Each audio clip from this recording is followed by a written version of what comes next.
Olá, amados, tudo bem com vocês? Hoje nesse vídeo eu quero falar com vocês sobre nossas finanças. É verdade, hoje o assunto é sobre a nossa vida financeira. Porque se tem uma coisa que nós precisamos também compreender e compreender biblicamente, é que as nossas finanças elas podem ser bênçãos em nossas vidas, mas quando não estão sendo organizadas da forma correta, elas também podem ser maldição. Ou, em outras palavras, quando ela é direcionada por atitudes pecaminosas na vida de alguém, pode trazer consequências, pode trazer grandes problemas, não só para a pessoa, mas também para a sua família. Então fica nesse vídeo que agora nós iremos aprender a direcionar as nossas finanças para a glória de Deus. Então, entendendo as nossas finanças ou direcionando para a glória de Deus, a primeira coisa que nós precisamos compreender é que existem 6 pecados que conduzem a vida de alguém a uma desorganização financeira. É isso mesmo.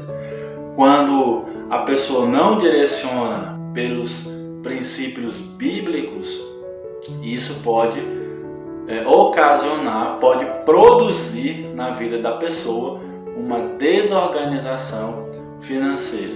Então vamos começar. O que seria a primeira atitude pecaminosa que pode trazer a uma desorganização financeira? Primeiro, sexo fora do casamento. Isso mesmo. Vamos ler o que diz Provérbios capítulo 5, versos 8 a 10. Acompanhe comigo. Afasta o teu caminho da mulher adúltera e não te aproximes da porta da sua casa, para que não des a outrem a tua honra, nem os teus anos a cruéis, para que dos teus bens não se fartem os estranhos, e o fruto do teu trabalho não entre em casa alheia. Olha o que Provérbios 5 diz e alerta aqui, né? Aqui no caso uma ênfase, é um alerta aos homens, né? Afasta o teu caminho da mulher adúltera. Esse versículo, ele traz e apresenta para nós o resultado, né? Alguns resultados do adultério ou do homem que se aproxima de mulher adulta. Primeiro, perde a honra. Em que sentido ele perde a honra? Ele perde o respeito.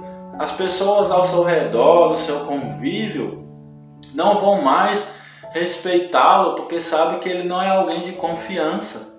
Porque se o homem não respeita a sua própria esposa, a sua companheira do dia a dia, quem garante que ele vai respeitar os amigos ou os próximos? Então ele perde a honra, perde o respeito. As pessoas passam a não vê-lo mais como alguém de confiança, como alguém que merece a sua atenção. Segundo, perde os anos, perde tempo da vida da pessoa que está convivendo com ele, como perde também ou tira o tempo da pessoa que ele está cometendo adultério. Porque aquela pessoa poderia estar procurando alguém para fazer a sua vida biblicamente, conduzir um casamento da forma correta, da forma que agrade a Deus, e ela está ali perdendo tempo com alguém que está dentro de um relacionamento, que na verdade está vivendo uma vida pecaminosa que está conduzindo uma casa inteira à destruição.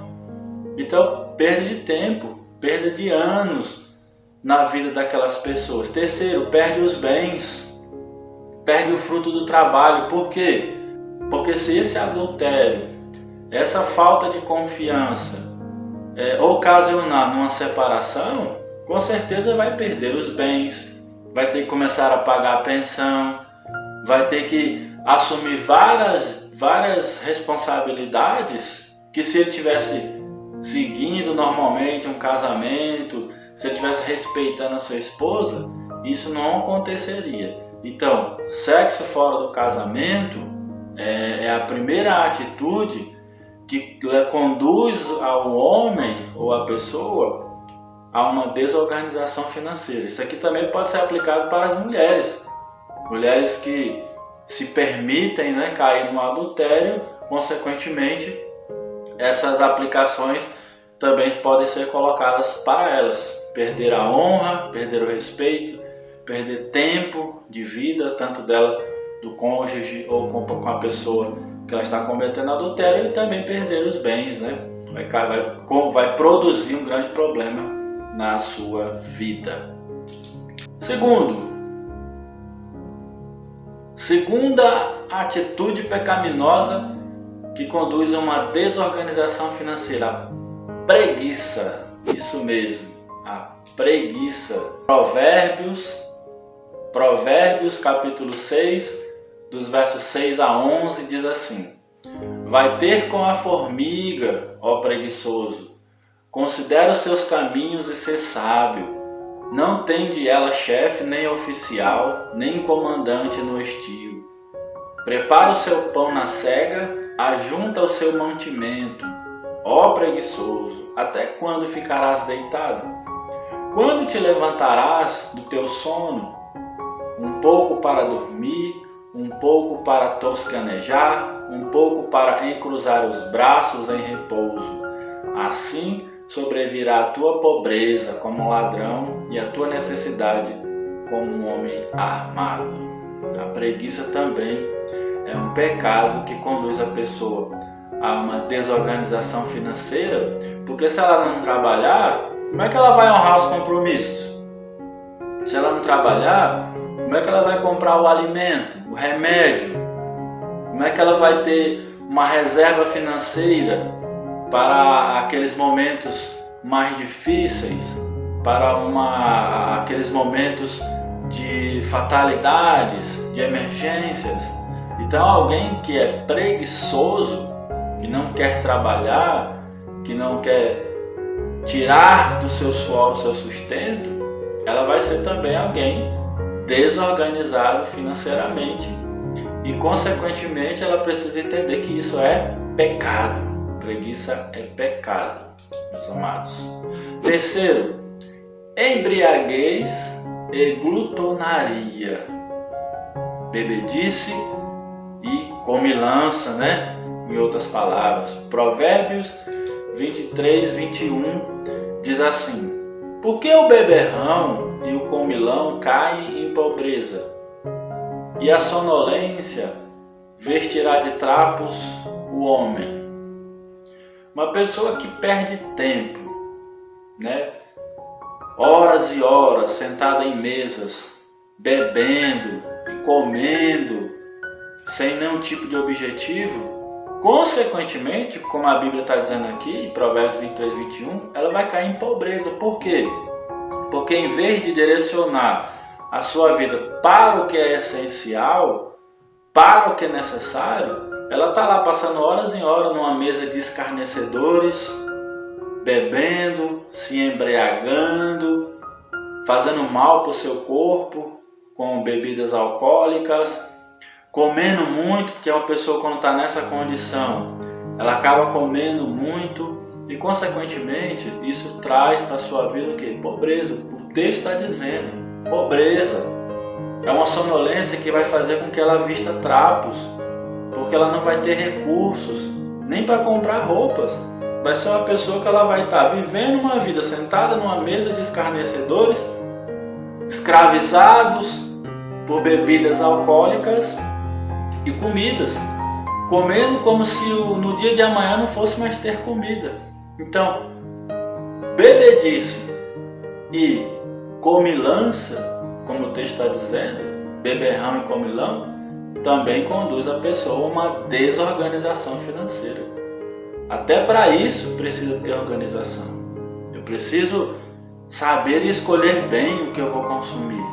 Se faz bem para o meu corpo, se faz bem para a minha vida social e financeira também.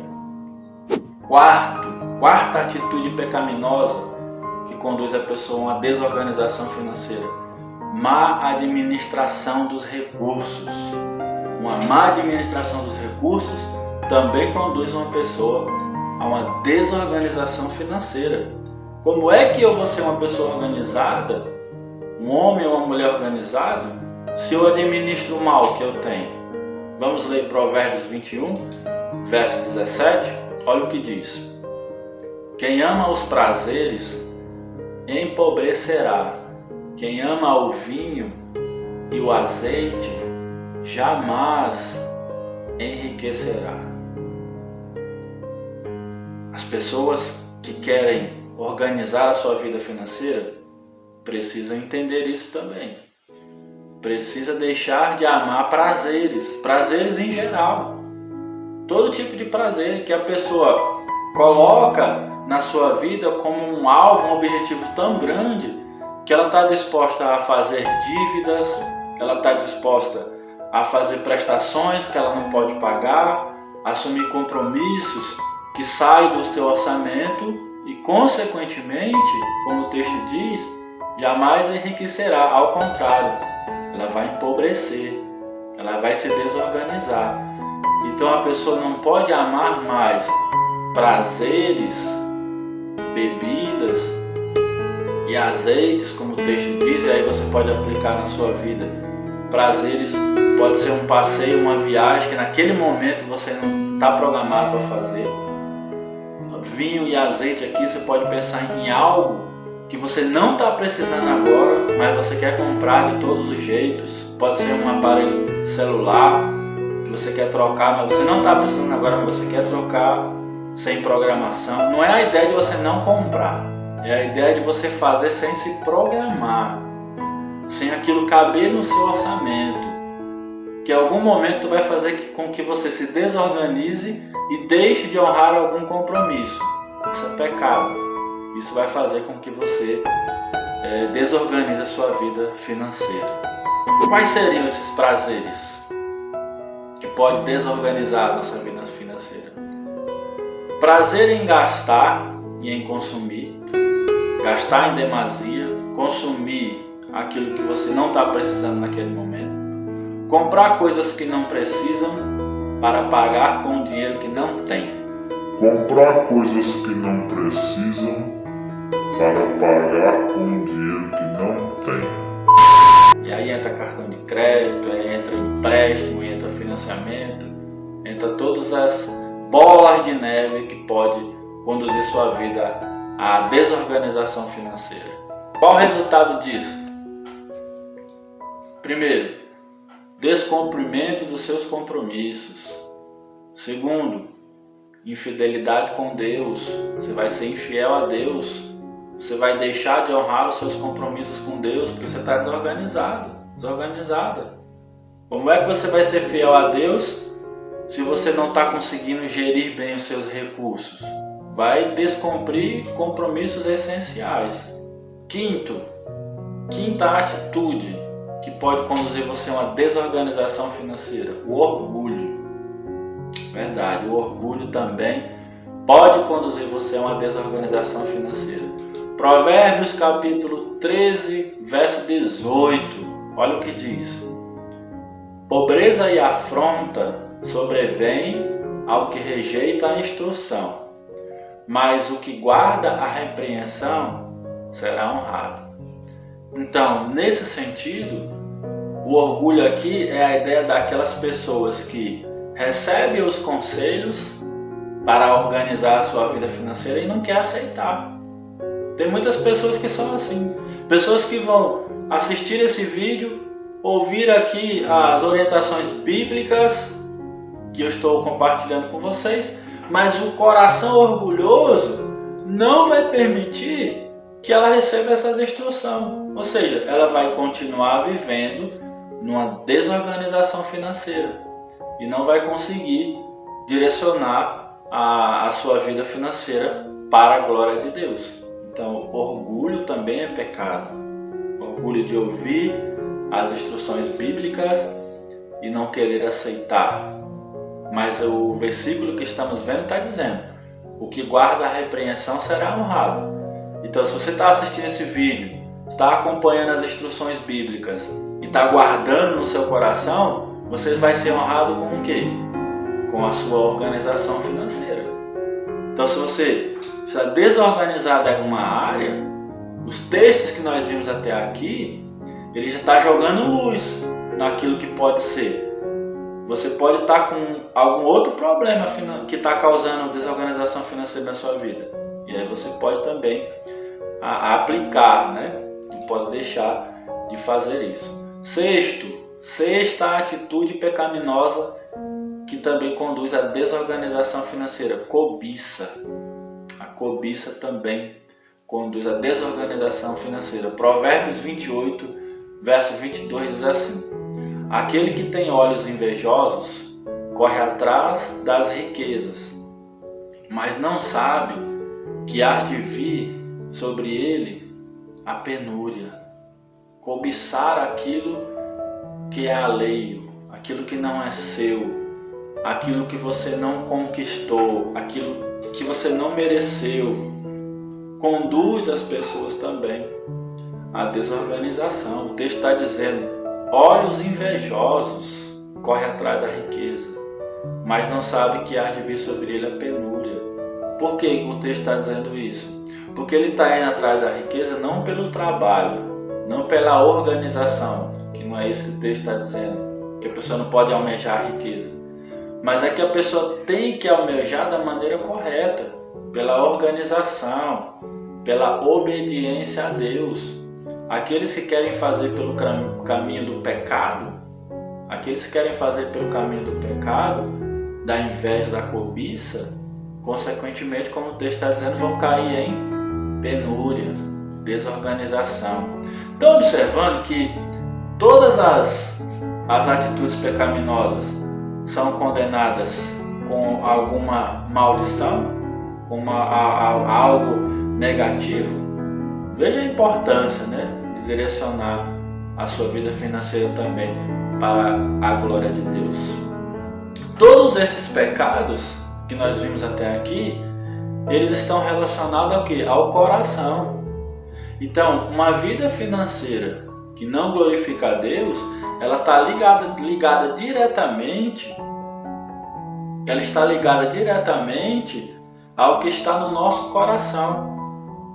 Se o nosso coração estiver com esses pecados que nós vimos até aqui, consequentemente, você vai se desorganizar, vai ser infiel a Deus e vai ser conduzido a uma vida de penúria, uma vida de tristeza, uma vida desorganizada, né? Com todas as implicações que nós vimos até aqui. Mateus 6, 19, verso 21, o Senhor Jesus alertou: não acumuleis para vós outros tesouros sobre a terra, onde a traça e a ferrugem corroem e onde os ladrões escavam e roubam.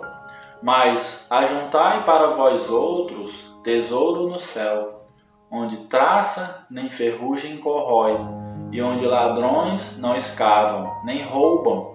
Porque onde está o teu tesouro, aí estará também o teu coração. Vejam que nós devemos ser organizados, mas nós devemos fazer tudo o que formos fazer para a glória de Deus, buscando primeiro o reino de Deus. Vou lembrar como Paulo disse, né? Quer comais, quer bebais, fazei tudo para a glória de Deus. Então essa é a ideia, meus irmãos, de viver uma vida organizada financeiramente. Viver uma vida desorganizada é pecado. Nós vimos aí os textos. Vida desorganizada financeiramente é consequência de pecado. E aí nós vimos alguns textos aí que podem nos direcionar em relação a isso. Mas existe uma virtude bíblica que pode nos auxiliar nesse sentido, nos problemas relacionados a finanças. Porque todos esses pecados que nós vimos aqui, nós sabemos que são lutas mesmo, lutas internas, né, que a gente tem que lutar diariamente. Mas tem uma virtude, uma qualidade que pode ser aplicada em nossas vidas, que vai nos ajudar nesse sentido, a vencer esses pecados, que é o contentamento. contentamento nós vemos de forma bem específica na vida de Jó, né? Jó capítulo 1, versos 1 a 22, você pode ler depois completo aí na sua casa, mas no verso 1 nós percebemos o texto dizendo, por exemplo, vou pincelar aqui algumas passagens. Jó era homem íntegro e reto, temente a Deus e que se desviava do mal. Verso 3, era rico, era o maior de todos do Oriente, ou seja, alguém organizado, alguém que tinha uma vida financeira bem embasada. Verso 10, não tinha preguiça, sem preguiça, a obra das suas mãos abençoaste, os seus bens se multiplicaram. Então era um homem honesto, era um homem rico e era um homem que não tinha preguiça. Era um homem que se conduzia pelos princípios bíblicos que nós estamos alertando aqui. Não praticava aqueles pecados que nós vimos nos textos de Provérbios. Agora, Jó perdeu tudo. Perdeu filhos, perdeu bens, perdeu seus servos, perdeu a sua saúde, mas ele não deixou de glorificar a Deus. Porque às vezes tem pessoas que quando caem em alguma situação, logo quer ou começa a se perguntar, começa a questionar a Deus. Não faz uma análise na sua vida. A gente sabe pelos textos que Jó não foi desorganizado pecaminosamente para que acontecesse aquilo. Pelo contrário, Jó era preocupado inclusive com o pecado dos seus filhos, não só dele. Então ele não era desorganizado financeiramente por causa do pecado. Vou ler aqui os versos 20 e 22 para trazer mais informações para o nosso texto. Então Jó se levantou, rasgou seu manto, rapou a cabeça e lançou-se em terra e adorou e disse: Nu saí do ventre de minha mãe e nu voltarei. O Senhor o deu e o Senhor o tomou. Bendito seja o nome do Senhor. Em tudo isto Jó não pecou, nem atribuiu a Deus falta alguma. Meus queridos, para que nós possamos viver uma vida organizada, uma vida financeira para a glória de Deus, nós precisamos ter um coração grato. Nós precisamos viver uma vida de contentamento, como Jó demonstrou, mesmo perdendo tudo. Porque um coração grato reflete positivamente em uma vida financeira que glorifica a Deus. Um coração grato, ele não vai cair naqueles pecados que nós vimos.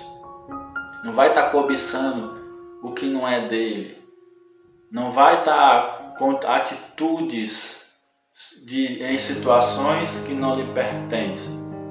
E, consequentemente, isso vai produzir contentamento, isso vai produzir positivamente uma vida financeira que glorifica a Deus. Sendo assim, amados irmãos, direcione a sua vida financeira para a glória de Deus. As nossas finanças também precisam glorificar a Deus. Não podemos viver uma vida desorganizada e pensar que em algum momento Deus vai trazer uma mudança na sua vida e tudo vai mudar. Comece por você. Comece essa mudança aí dentro do seu coração. Glorifique a Deus também com as suas finanças, tá bom? Então, finanças para a glória de Deus. Essa é uma virtude que nós devemos cultivar também na nossa vida cristã. Deus abençoe sua vida e até a nossa próxima mensagem.